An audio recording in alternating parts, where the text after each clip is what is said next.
On va donc attaquer le gros morceau, la création des talus au bord de la route. On va donc choisir l'outil créer un nouveau mur et Freehand Draw qui permet donc en glissant simplement la souris de créer une route qui suit le profil de la route en créant, donc là ici j'ai choisi une distance de 4 mètres entre chaque point.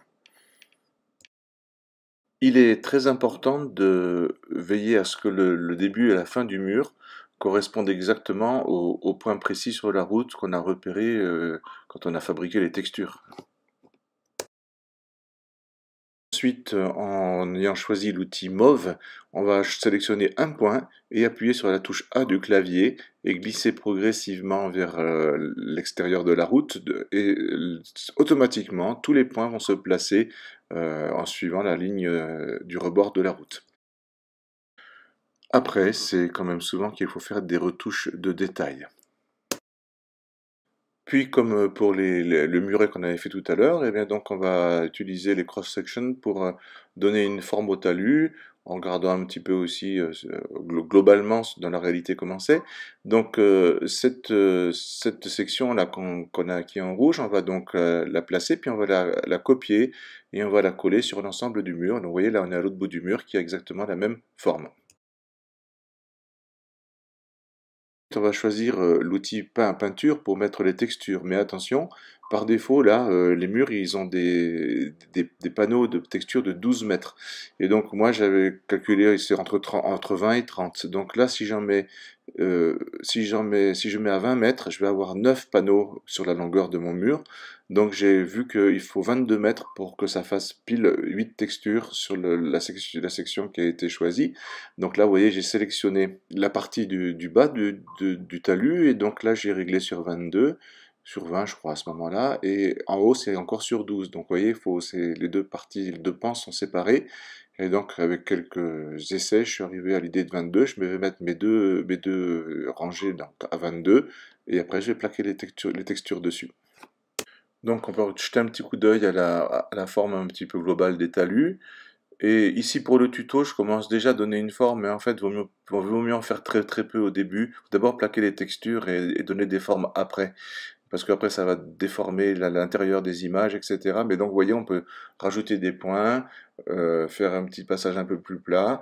Donc là, il y a un problème intéressant, c'est le terrain dessous monte trop vite après la route, et donc je vais choisir l'outil route, justement, et faire comme pour les murs, tracer une ligne de réglage, une section, à cet endroit-là, et modifier un petit peu le terrain dessous pour qu'il ne vienne pas dépasser devant le talus.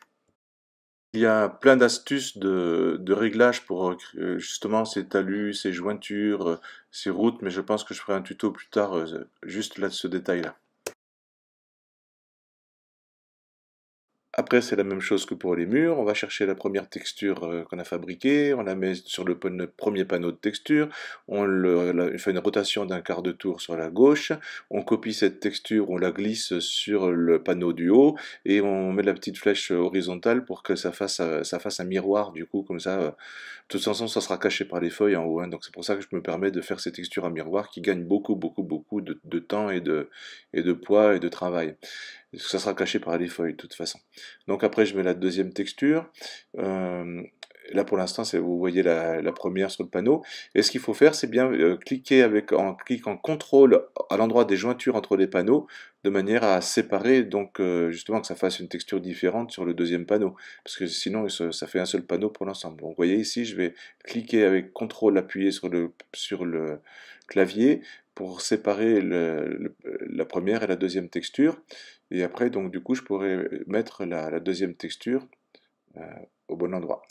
Une fois toutes les textures posées, eh bien, on peut s'amuser à revoir un petit peu les alignements entre le talus et la route, parce que c'est pas automatique. Par exemple, là, je prends le point rouge et puis je vais le descendre, le bouger un petit peu pour vraiment que ça se fonde comme il faut. Et en fait, là, j'avais oublié de faire quelque chose que je fais toujours quand je suis en train de montrer que vous voyez le point droit de la route, je le descends par exemple de 6 à 8 cm par rapport au niveau de la route, comme vous voyez, les bords de route sont un petit peu bombés et en descente. Du coup, comme ça, ma jointure de mur va être beaucoup plus facile à caler le long de la route quand c'est un peu plus bas. Vous voyez que ça fait une petite marche, quoi. Alors après, on peut bien regarder les textures et commencer à donner des volumes en tirant des lignes intermédiaires, en rajoutant des points de contrôle et en tirant pour, vous voyez, pour donner des formes concaves, convexes. Après, il faut revenir sur les photos pour voir à quel endroit ça peut être intéressant. Mais même sans les photos, déjà, c'est insupportable de voir une texture toute lisse, quoi. Je vois ça souvent sur des pistes, c'est juste pas possible, ça ressemble à rien. Donc il faut prendre le temps de donner des volumes, quoi. C'est juste, ça change tout. Même un mur en herbe, vous mettez des volumes, tout de suite vous allez avoir un autre rendu. D'ailleurs, je suis en train de voir que l'ensemble du talus là, qui est sur cette image là, à mon avis, il est un peu trop haut par rapport à la réalité. Il faudrait baisser les proportions pour qu'il soit beaucoup plus bas, hein. C'est pas si haut que ça à cet endroit-là.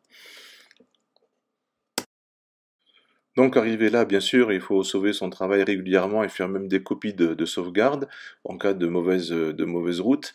Et donc on va exporter la piste pour l'envoyer vers Aceto. Donc le menu export et là vous créez, ça va créer automatiquement les FBX et les fichiers qui vont avec. Attention aussi, avant d'exporter, je ne le montre pas aujourd'hui là, mais il faudra donc créer justement tous les pits, les lignes de départ et d'arrivée, sans quoi vous ne pourrez pas rouler dans Assetto Corsa, mais c'est pas très difficile. RTB a un petit programme qui le fait assez facilement. On peut alors donc ouvrir le KS Editor, celui qui va convertir le FBX en KN5 pour aller dans Assetto. Vous voyez le chemin en haut dans la barre d'adresse là sur l'image. Et donc on va chercher le FBX dans Racetrack Builder, le nom de la piste que vous avez que vous avez créée. Donc moi c'est forcément Notre-Dame de la Serra base 2. Donc, il faut ouvrir plusieurs dossiers jusqu'à export, le nom de la piste, au moment de trouver le FBX. Vous cliquez et vous pouvez donc l'importer. Donc, on va exporter le FBX en KN5 vers Assetto.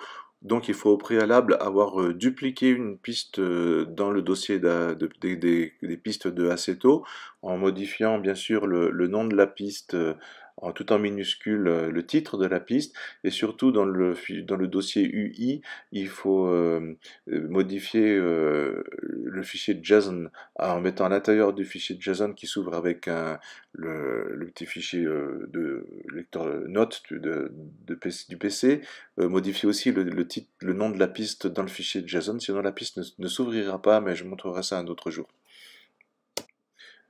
Voici donc le fichier de la piste dans Assetto. Bon, comme moi j'avais déjà créé la piste auparavant, donc je vais mettre à jour, hein, donc je sélectionne le nom et je vais dire OK pour remplacer donc le fichier KN5 par celui que j'exporte tout de suite. Donc nous voilà in-game. Sur le début, vous voyez les textures Google vraiment très floues sur les bords. Bon, de loin, c'est pas mal. Avec la brume en plus. Et donc voilà les talus qu'on a créé tout à l'heure, avec les volumes. Ça rend pas si mal tout de suite. Imaginez donc avec la végétation, les herbes, tout de suite, il y a un rendu qui est vraiment super. Même si c'est un petit peu flou, vous voyez, ces textures, elles sont pas géniales, hein. Elles sont un peu floues. N'empêche que pour rouler sur la route, moi c'est juste très suffisant. Et tellement mieux que des machins tout faits, tout lisses et tout répétitif du début à la fin, quoi. Là, mon mur, il est trop gros, là. J'ai vu que il faudrait un petit peu le rétrécir. Il est trop gros. Ben, donc, à la prochaine et n'hésitez pas à poser vos questions sur le topic et à montrer vos productions.